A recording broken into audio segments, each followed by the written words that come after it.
l'objectif de la maquette et de la manipulation, c'est de montrer les problèmes qu'on risque d'avoir quand on a une reprise en sous-œuvre. Alors, d'abord, qu'avons-nous, que montre la maquette? La maquette montre un mur qui est repris sur un plateau, ce plateau étant appuyé sur une colonne. Et pour ce qu'on va simuler, on va imaginer que la partie inférieure de la colonne va devoir être retirée pour 36% pour la remplacer, soit pour faire un aménagement, et la charge de la partie supérieure de la colonne va être reprise par deux poutres que nous avons ici. Et donc, lorsque la charge va passer de la partie de colonne inférieure aux deux poutres, il va y avoir un transfert de charge, des déformations et un risque de désordre dans le mur. Et donc ce que nous allons faire dans l'expérience, on va mettre en place ces poutres, on va transférer les charges sur ces poutres et on va voir comment se comporte le mur et puis on réfléchira à trouver des solutions pour éviter des désordres dans le mur, pour trouver une solution plus satisfaisante à cette reprise en sous-œuvre. Donc, nous avons placé les deux poutres et pour transférer l'effort de la partie supérieure de la colonne vers les poutres, on va utiliser deux consoles. C'est-à-dire qu'on va prendre donc, deux consoles comme ceci et qu'on va,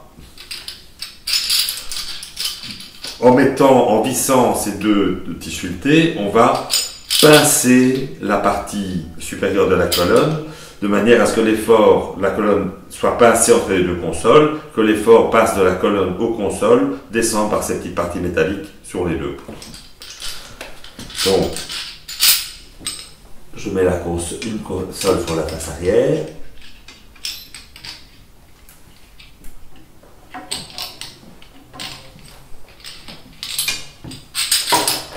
Voilà, donc comme ça on va pincer les deux consoles.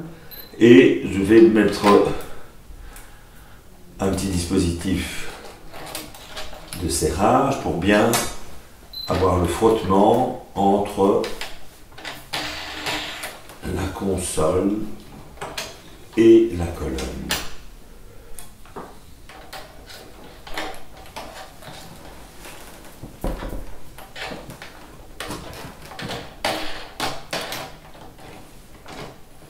Voilà. Donc je serre bien de manière à ce qu'il y ait suffisamment de frottement entre la colonne et la console.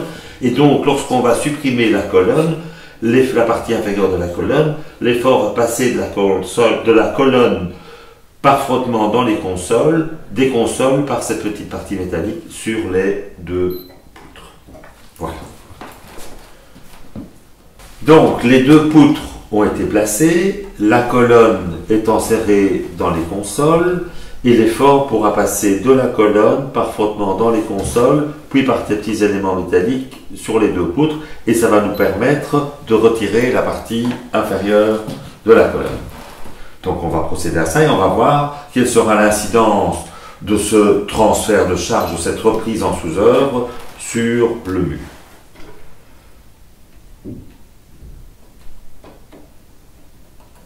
Je vais m'assurer que la console est bien serrée.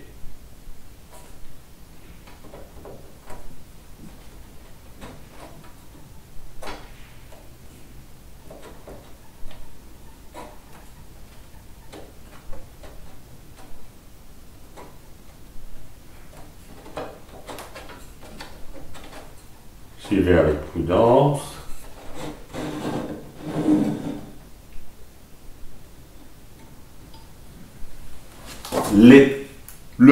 La dalle, par l'intermédiaire de la colonne et de la console, s'appuie maintenant sur les poutres et on voit apparaître une fissuration en forme de voûte dans le mur.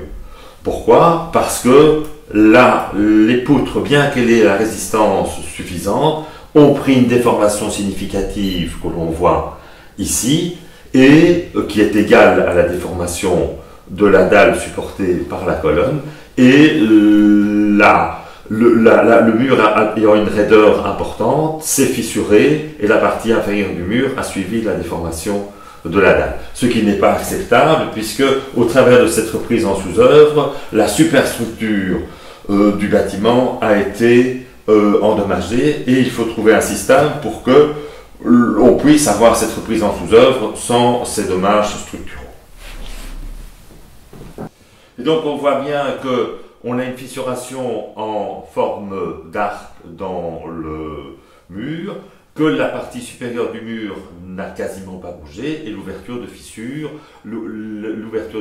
est répartie ici, et donc on a un arc qui s'est développé dans le mur qui transfère les charges de la partie supérieure du mur des deux côtés. Bien entendu, ces deux côtés sont également un petit peu descendus, ce qui fait le petit creux à la partie supérieure du mur. Donc, alors, comment pouvons-nous faire pour éviter les désordres au mur lors de la reprise en sous-œuvre? La solution qui vient directement à l'esprit, c'est d'utiliser des poutres plus raides, comme ces poutres-ci. On a une poutre ici de double section, mais qui consommera 2 fois plus de matière et qui sera aussi beaucoup plus lourde à mettre en œuvre. Une autre solution plus intelligente est de transférer les charges par des vérins. C'est-à-dire, ce que nous allons faire, c'est de transférer progressivement la charge de la console vers la poutre avant de retirer la partie inférieure de la colonne. Donc on va faire la manipulation et puis on regardera plus attentivement de près les vérins. Voilà, donc je vais ouvrir ces deux pièces-ci, sont des vérins, et on va les ouvrir progressivement.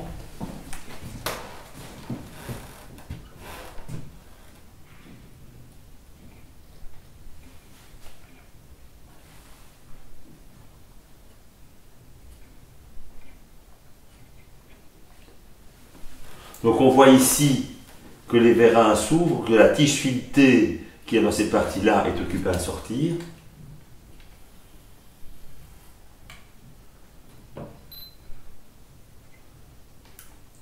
Le transfert de charge s'opère. On voit qu'il n'y a pas de déformation, pas de descente de ce point-là, donc la dalle reste bien horizontale, mais on voit déjà ici que la poutre se déforme et non, la colonne est toujours bien chargée. On continue à ouvrir les vérins.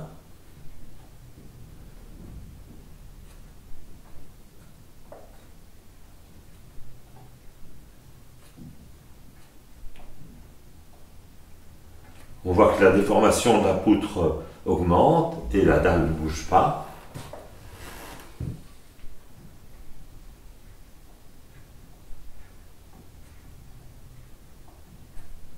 La colonne commence à être déchargée. Donc on voit bien que le vérin s'ouvre. La colonne est quasiment déconnectée. L'effort, il n'y a quasiment plus d'effort qui passe par la colonne.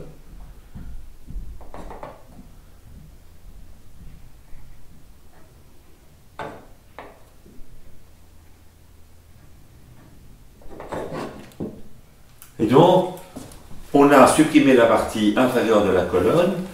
Bien entendu, la charge étant entièrement sur les poutres, ces poutres sont déformées, mais la déformation des poutres est compensée par l'ouverture des vérins et la dalle qui supporte le mur n'a pas bougé et, entre guillemets, le mur ne s'est pas du tout rendu compte qu'on a modifié la partie inférieure de la colonne.